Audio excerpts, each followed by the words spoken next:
मैं देश के प्रधानमंत्री जी का धन्यवाद करता हूं। अपने आप में जीएसटी इस देश में बहुत बड़ा रिफॉर्म था। उसके बाद अब जो सेकंड रिफॉर्म आया है, हिस्टोरिकल है। एक तो 5% और 28% को खत्म करके, लेकिन इसके साथ जो बड़ा मैं मानता हूं, जो हेल्थ सर्विसेज के अंदर जो लाइफ इंश्योरेंस हैं, जो आपकी लाइफ अर्निंग्स हैं, उनको जीरो जीएसटी में ले आए, ये भी अपने आप में एक बहुत अद्भुत है। ये क्रांतिकारी फैसला है।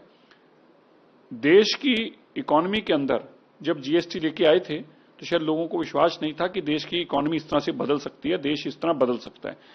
आज ये सेकंड रिफॉर्म है। देश के प्रधानमंत्री जी ने कहा था दिवाली पे मैं बहुत बड़ा तोहफा दूंगा। ये देशवासियों के लिए तोहफा है और इससे हमारे देश के इकोनॉमी का, कारोबार का, व्यापार में बहुत बढ़ोतरी होगी।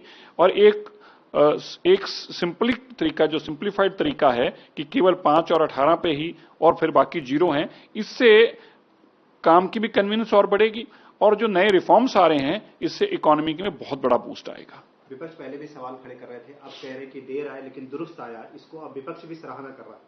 नहीं, देखिए, उनके पास तो विजन ही नहीं है। कब कौन सी चीज की जरूरत है? जब वहां लगाए थे तब इन स्लैब्स की जरूरत थी। आज हम आगे बढ़े हैं, देश और तरक्की की ओर आया है, इकोनॉमी और बिजनेस में और इजाफा आया है, आज इसकी जरूरत है। ये ऐसा नहीं होता कि वो गलत था या ये ठीक है या ये। टाइम के साथ साथ जब जीएसटी लाए थे तो विपक्ष तब भी रो रहा था क्योंकि इनके पास विजन नहीं है। और खासतौर पर पी चिदम्बरम जी की बात करूं, वो तो अपने लास्ट टर्न्योर में लोकसभा में भाषण देते हुए कह रहे थे कि हमारी इकोनॉमी अगले 10 साल में 10वीं सबसे बड़ी इकोनॉमी बन जाएगी। उनको यही नहीं ज्ञान था कि इकोनॉमी देश की इतनी तेजी से बढ़ सकती है और उसके लिए क्या क्या करना होगा, और मोदी जी ने करके दिखा दिया। तीसरी सबसे बड़ी अर्थव्यवस्था की तरफ बढ़े तो वो भी इतने कम समय के अंदर। यही अंतर है ना विपक्ष का और मोदी जी का। दिल्ली के लोगों को भी इससे बेनिफिट मिलेगा क्योंकि आप दिल्ली के लाखों व्यापारियों को इससे लाभ हुआ है। सुबह से लोगों की इतनी बधाइयां आ रही हैं, रात से फोन आ रहे हैं, लोग मिलने आ रहे हैं। इसीलिए लोगों को लग रहा है कि ये क्रांतिकारी जो कदम उठाया है, इससे दुनिया भर में भी हम compete कर पाएंगे। देश की इकोनॉमी के अंदर भी बढ़ोतरी होगी, कारोबार में, व्यापार में, इंडस्ट्री में गति बहुत पकड़ेगा। ये गति वाला एक फैसला है जिससे देश के व्यापार और कारोबार गति पकड़ेगा। सेठा जी, बात करें, देश में अभी त्रासदी आया है बाढ़ के रूप में, पंजाब से लेकर के दिल्ली तक, अब वो पानी दिल्ली में आ रहा है। दिल्ली के लोगों के लिए भी सरकार ने क्या? देखिए, हम पूरा बंदोबस्त किए हुए हैं और चौकसी रखे हुए हैं।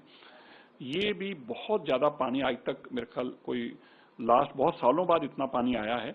यमुना जी का जो लोहे का पुल है, आज बिल्कुल उसके ऊपर पानी पहुंचा हुआ है।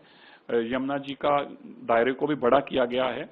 हमारे जो जल मंत्री हैं और हमारी माननीय मुख्यमंत्री रेखा गुप्ता जी निरंतर इसका समीक्षा कर रही हैं। सुबह भी हमारी चर्चा हो रही थी, कल लेट नाइट तक भी इसी की चर्चा कर रही थी। और जो पानी जहां पे हर साल आता है, मेरा मानना है कि इस बार वहां भी बहुत जगह पे हम रोकने में कामयाब हुए हैं। जो पीछे से पानी हथनी कुंड से छोड़ा जा रहा, उसको लेके मुख्यमंत्री जी ने सीएम हरियाणा से भी बात की थी।